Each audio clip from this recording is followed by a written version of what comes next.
Hello students, I am VLN Swarupini, lecturer in biochemistry from Sri Venkateswara College of Arts and Sciences, which is affiliated to Adhika Vinaya University, Rajahmundry. Now, I would like to discuss about 3rd BSc Biochemistry 6th semester elective paper, that is Basic Microbiology. So, from this paper, we are seeing the topics from Unit 3, and now let's discuss about the topic called tobacco mosaic virus. And this tobacco mosaic virus is important for short answer questions. That means this is mostly asked for short answer question. So now let's see about this tobacco mosaic virus. So this TMV virus or tobacco mosaic virus was first discovered by scientist Ivanovsky. So scientist Ivanovsky is the first person to discover this tobacco mosaic virus. And another scientist, W.M. Stanley, he crystallized tobacco mosaic virus for the first time. So, discovered by Ivanovsky and crystallization done by W.M. Stanley. And few scientists, Frankel, Singer, and Williams, they confirmed that the genetic material present in tobacco mosaic virus is RNA. So here you should get a better idea by its name itself, tobacco mosaic virus. This is the virus which causes tobacco mosaic disease in tobacco plants. That's why this is named as tobacco mosaic virus. If you see about the structure, it is a bundle rod like or needle like in structure. Okay, it is bundle of rod or needle like in structure, and each rod is approximately 3000 armstrongs in length. And coming to the diameter, it is 17 armstrongs. It is 17 armstrongs. And coming to the molecular weight, that is 13 into 10 to the power of 6 daltons. 13 into 10 to the power of 6 daltons. Okay, so coming to the structure, it is 3000 armstrongs in length, 17 armstrongs in diameter, and it is of 13 into 16 10 to the power of 6 daltons in molecular weight. And these particles have a protein coat and a nucleic acid in the core region. Okay, protein coat is made up of 2130 capsomeres. It is made up of 2130 identical protein subunits, which we call them as capsomeres. And each capsomere is made up of single polypeptide chain of 150 amino acids. Okay, so here 150 amino acids are arranged in a sequential manner to form this capsomere, and similar kind of capsomeres, around 2130 similar capsomeres are arranged in a special arrangement to form this tobacco mosaic virus. Okay, and here the capsomeres are helically arranged. The capsomeres are helically arranged around a central hole of 40 armstrongs. Central hole of 40 armstrongs, which we call it as core. Inside the protein coat, this particular central hole of 40 armstrongs is observed. It is called as core. And there is a single stranded RNA molecule which is also spirally coiled to form helix, and the RNA does not occupy the hole. It doesn't occupy the hole, but it is arranged in the helical manner along with the capsomeres. So the genetic material is single stranded RNA. Single stranded RNA. And the viral DNA consists of 6,500 and 500 nucleotides. Viral RNA is made up of, sorry students, this diagram is not so visible. So capsomeres will be arranged like this.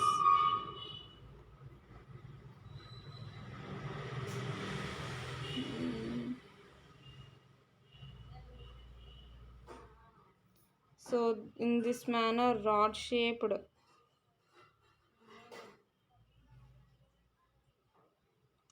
In this manner, this tobacco mosaic virus will be present, and genetic material will be, genetic material will be like this in a spherical manner. Okay, so this is the capsomere, single capsomere, and this is the RNA, and this is the central core. So this is about the tobacco mosaic virus. And the next one is T4 bacteriophage. T4 bacteriophage, and this T4 bacteriophage is also a virus. And this bacteriophage itself, we can understand, this is the virus which infects bacteria. This is the virus which infects bacteria. Okay, viruses which infect bacterial cells are known as bacterial phages or bacterial phases, and these are obligate parasites. They depend on the bacterial cell for their replication process. Here, these bacteriophages were first discovered by Friedrich Twart and Haeckel. Friedrich Twart and Haeckel. Friedrich Twart and Haeckel. And the common bacteriophage is T4 bacteriophage. Common bacteriophage is T4 bacteriophage. So here T4 bacteriophage is a common bacteriophage, and it is a parasite of human E. coli. So this T4 bacteriophage infects E. coli, which is a common E. coli present in humans. And it is also known as coliphase. That means this, as it is infecting E. coli, it is also called as coliphase. Okay, which one? This T4 bacteriophage is also called as colibacteriophage. And here the bacteriophage is a tadpole shaped bacteria. Tadpole shaped bacteria.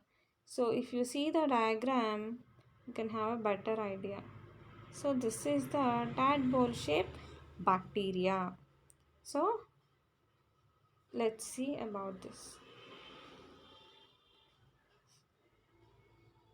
In this tadpole shaped bacteria phase, it will contain head, which is a icosahedral in structure, a collar, tail plate, to which tail fibers will be attached.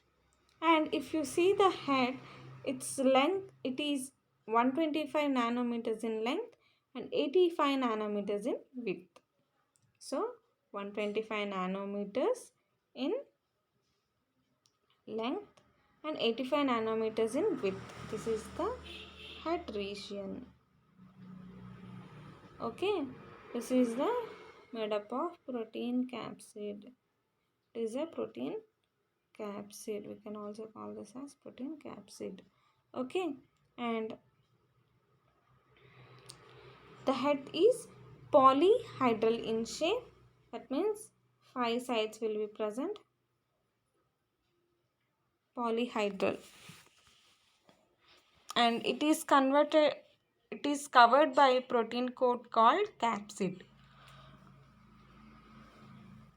It is covered by a protein coat called capsid, and the capsid is made up of about 2000 protein subunits called capsomeres. So here also we can see the capsomeres. These capsomeres, around 2000 protein subunits or protein capsomeres are present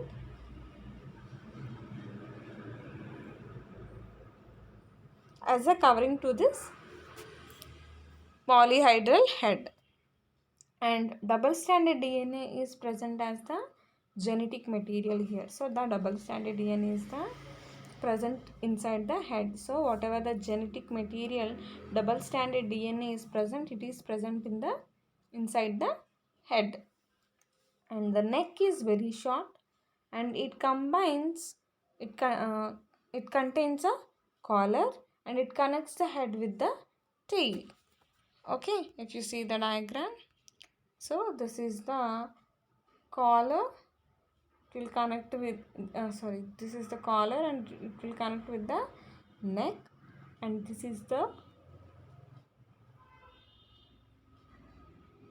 tail region with tail plate. This is the tail plate.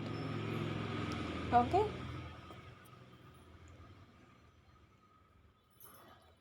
and the tail consists of central halo core tube. Through this halo core tube, the DNA of the face can pass into the bacterial cell.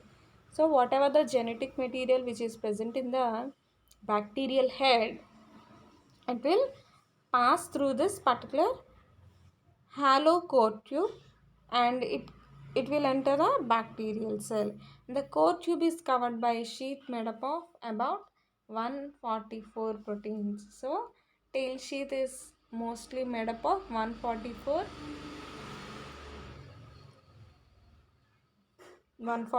proteins. And the free end of the core tube has an hexagonal end plate. Hexagonal end plate is present, and to this end plate consists of tail plate with tail pins, and tail fibers are attached to the tail plate. So here tail fibers and tail pin will be, this is the tail pin, this is the tail pin, and these are the tail fibers. Okay, so in this manner, this particular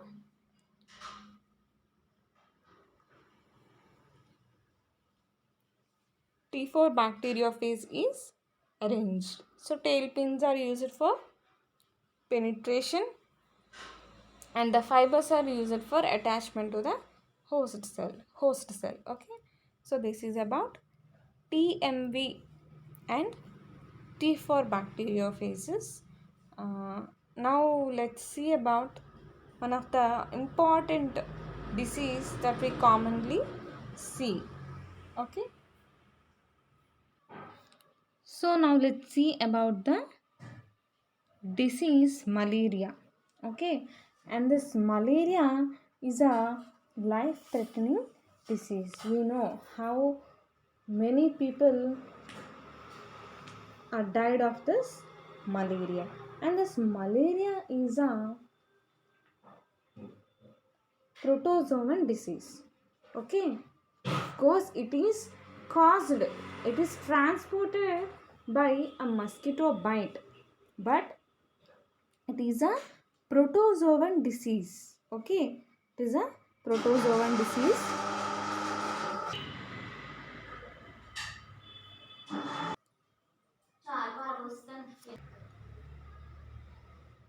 So this malaria is a protozoan disease which is caused by the protozoa Plasmodium vivax in common. Okay, but it is also caused by other protozoan species like Plasmodium ovale and Plasmodium malariae. Okay, and also Plasmodium falciparum is also an causative agent for this particular malaria. But these protozoans or these parasites will be transferred to humans with the help of female anopheles mosquitoes. Okay, these protozoans will be carried from one person to another person from the sucked blood by these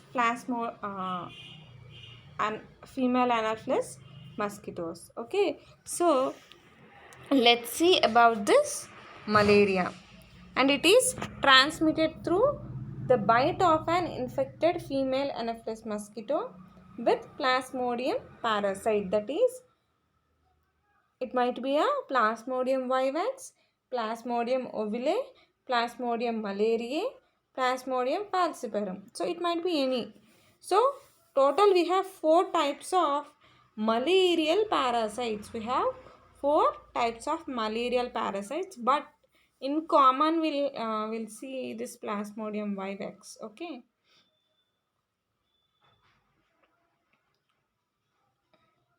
And here Plasmodium falciparum causes severe form of the malaria. Okay, and it had high risk of death. Infected mother can also pass the disease to her baby at birth.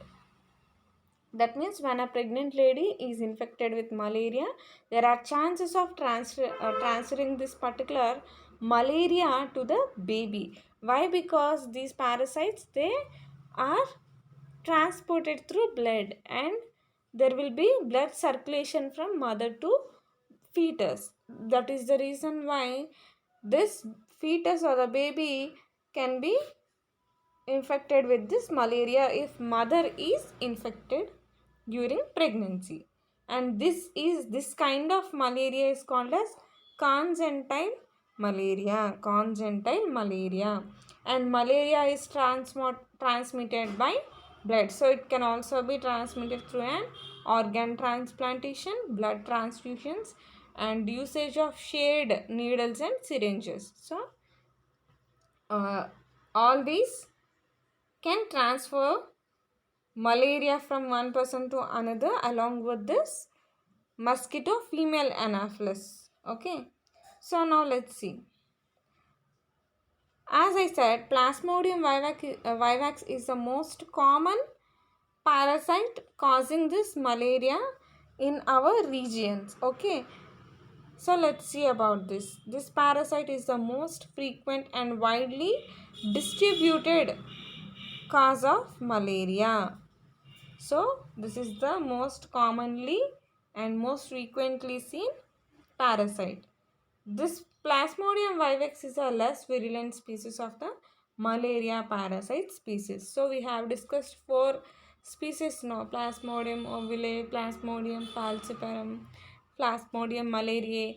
These 3 are more virulent when compared to this Plasmodium vivax. And this Plasmodium vivax malaria infections can lead to severe disease and death also. Of course, it is little virulent, but it can cause severe infection. And this Plasmodium vivax malaria infectious can lead to severe disease and death, often due to enlargement in the spleen. So this is most commonly seen in this malaria, that is enlargement of spleen. And this Plasmodium vivax is carried by the female anopheles mosquito. So here this particular species is also carried by female anopheles mosquito. And here infected mosquito carries the Plasmodium parasite. Once the mosquito bites, the parasite is released into human body stream. So it will carry to the person when that particular mosquito which is having this Plasmodium parasite and giving a bite to the human, it will release these Plasmodium parasites into the blood of the human, into the bloodstream of the human. So once the Plasmodium is inside the human body, they travel to the liver. So immediately after releasing into the bloodstream, these parasites directly move to the liver, where they mature. So they undergo maturation in the liver cells. After several days, that means after maturation, the parasite multiply inside the red blood cells, causing the infected cells to burst into open. And these infected, these particular multiplied parasites can be released. So now let's see life cycle of Plasmodium vivax in human completely. Okay. So here sporozoites. So here the sporozoites of Plasmodium vivax are injected by female Anopheles mosquito. Okay, so sporozoites are is the one of the stage that we see in the Plasmodium vivax parasite. So initially sporocyte, in the form of sporocytes, this parasite, that is Plasmodium vivax, will enter the human body. These are injected by female Anopheles mosquito, and this is called inoculation. The stage of releasing sporozoites of Plasmodium vivax into the humans by female Anopheles mosquito is called as inoculation. And after inoculation, and between the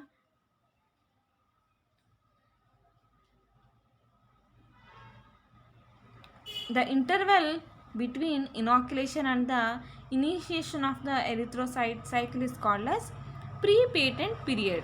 So it is called as pre-patent period. So here these sporozoites, they have been inoculated into the human, and they will start their in erythrocytic cycle.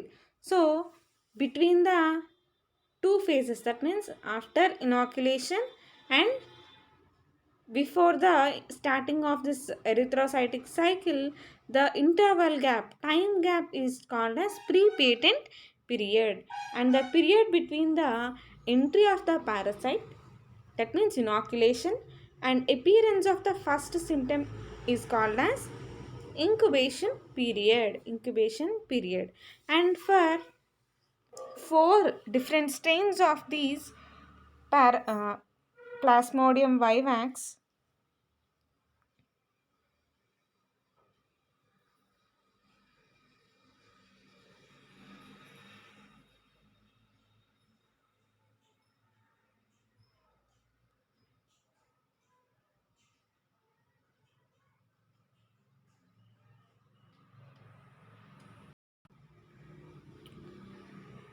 so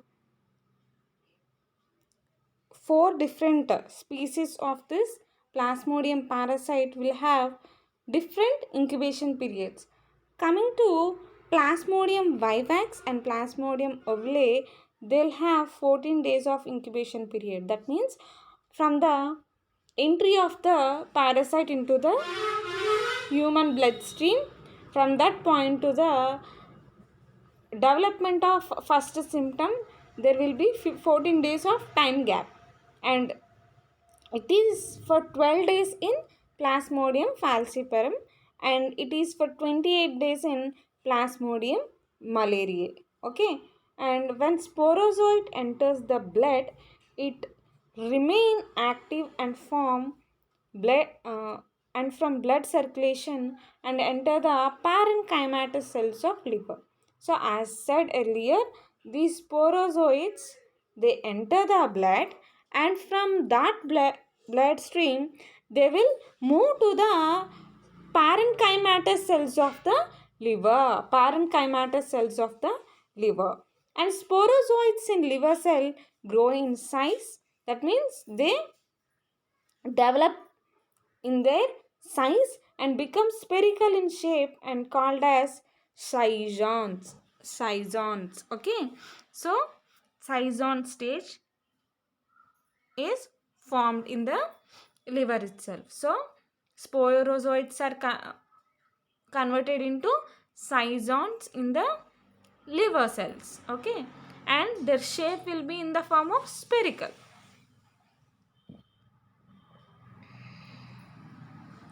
and the nucleus of zygons multiply asexually and form thousands of merozoites. Thousands of merozoites will be produced. That means from zygon there will be development of merozoites. So zygon will be like this. Okay, this is a single zygon, whereas this zygon will undergo asexual multiplication and it will form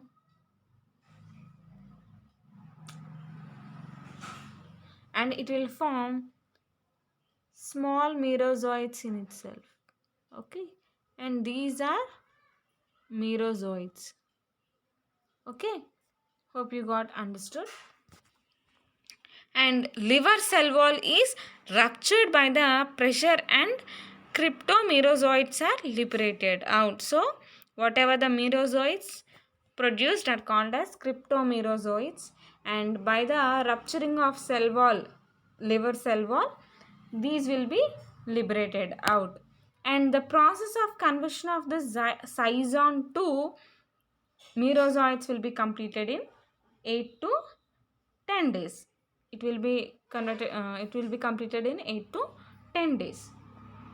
And here these cryptomerozoites again infect fresh liver cells. Okay, so till now with this particular life cycle is not completed. These cryptomerozoites, they again infect fresh liver cells where they grow, and same process is repeated several times. Finally liberated merozoites are called as metacryptomerozoites. So after multiple cycles of this cycle, final merozoites produced are called as metacryptozoites. Okay, and these metacryptozoites, what they do is they enter erythrocytes. Again they move to the blood cells and undergo stages like tropozoite, synset ring stage, amoeboid stage, zygon, and finally merozoite stage. If you see the diagram, you can get a better idea.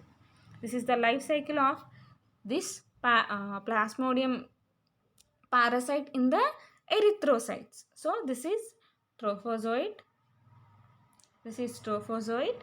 Trophozoite to synset ring structure. So in the center of the cell there is a small ring-like structure. That's why it is called as synset ring structure.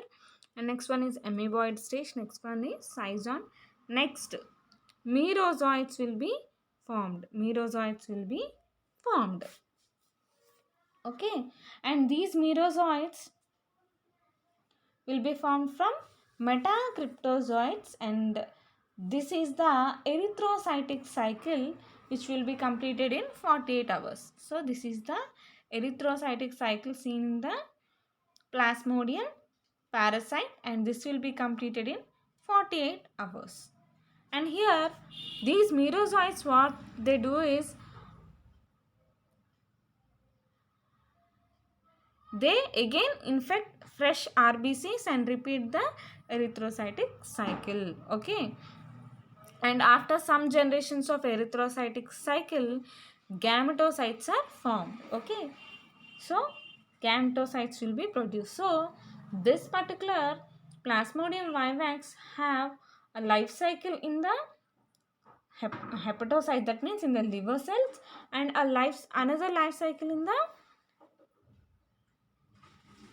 blood cells. And this, in both the cycles, after formation of merozoites, multiple generations of merozoites will be produced. Okay, so in the case of this erythrocytic cycle also, these merozoites undergo multiple generations to form erythrocytic cycle gametocytes. Okay, finally gametocytes will be produced, and further development of gametocytes will be stopped in man, and only it is seen in the mosquito. So it should be transported to the mosquito for further second phase of cycle, which is only present in the mosquito. Okay, and whenever a female Anopheles mosquito bites that infected person, mosquitoes can suck the gametophytes along with the blood. Okay, so this is how this Plasmodium vivax is infected, and during the infection, what is this particular parasite is doing in our body. So now let's see about the symptoms. Now let's see about the symptoms. Here, the symptoms of malaria typically develop within 10 to 4 weeks followed by the infection. So here incubation is, as we discussed, it is around 14 days, right? Infection first symptom can be produced within 10 to 14 days, 10 to 4 weeks of the time. That means in few patients what happens is symptoms will not be seen, and in few persons symptoms will be produced after 14 days. So as these exceptional cases are there, so it might be 10 days to 4 weeks, and some causes symptoms may not develop for several months also. So this is also one of the rare condition, and some malarial parasites can enter the human body but will be dormant for long period of time. That means they doesn't undergo any cycle, they just will be in a dormant stage, and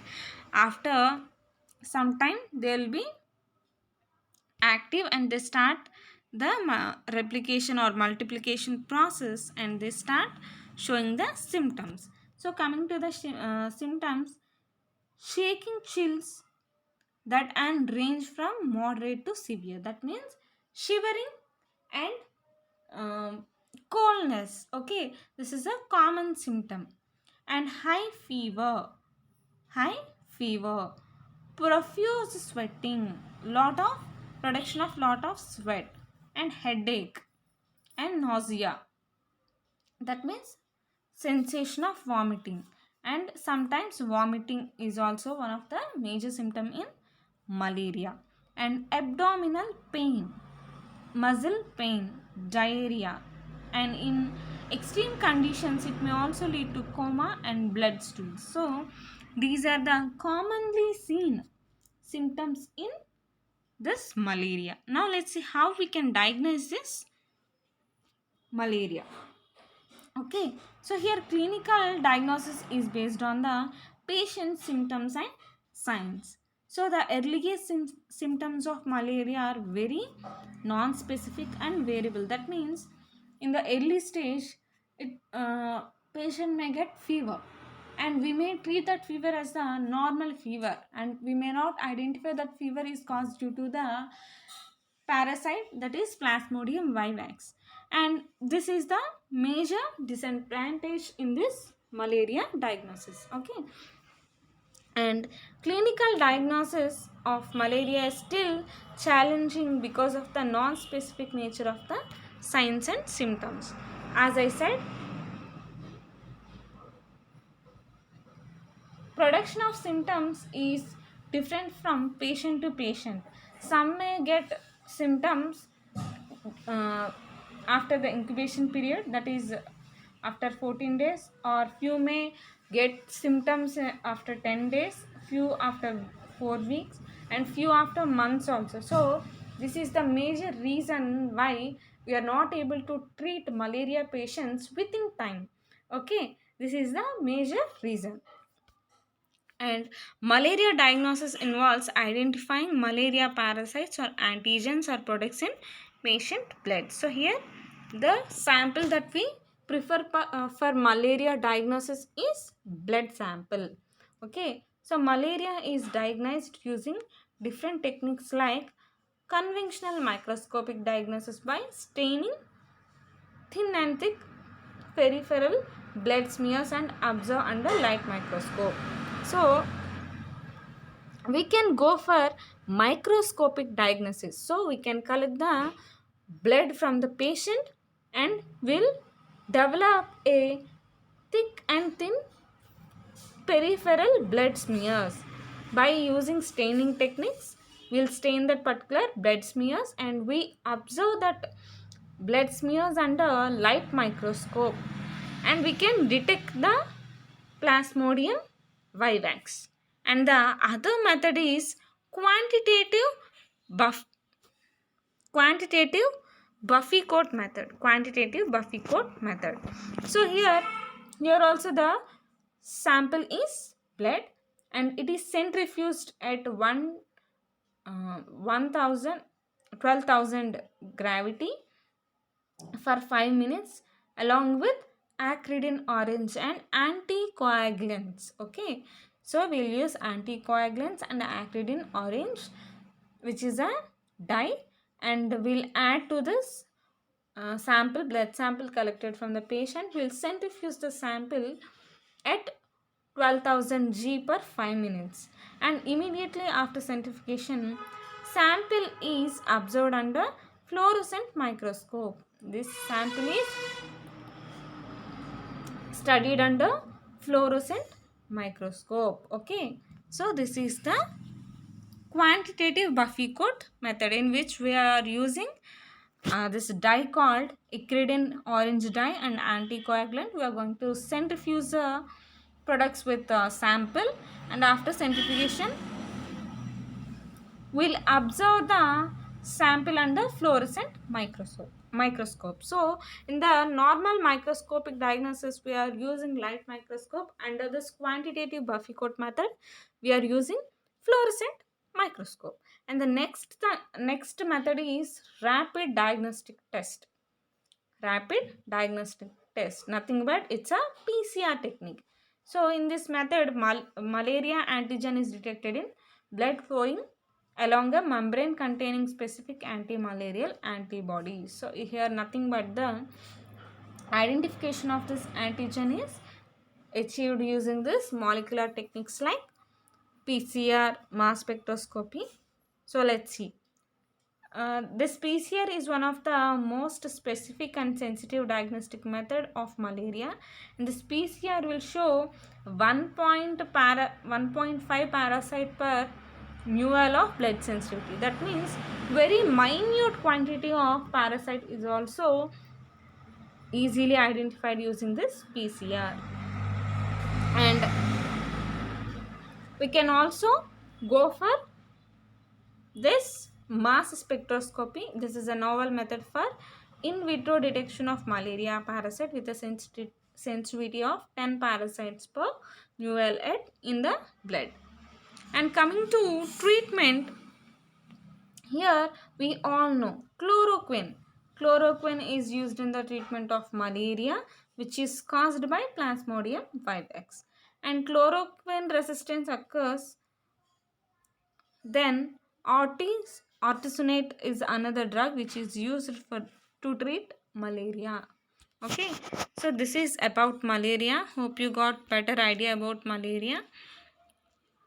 That is it for today's class. Thank you, students.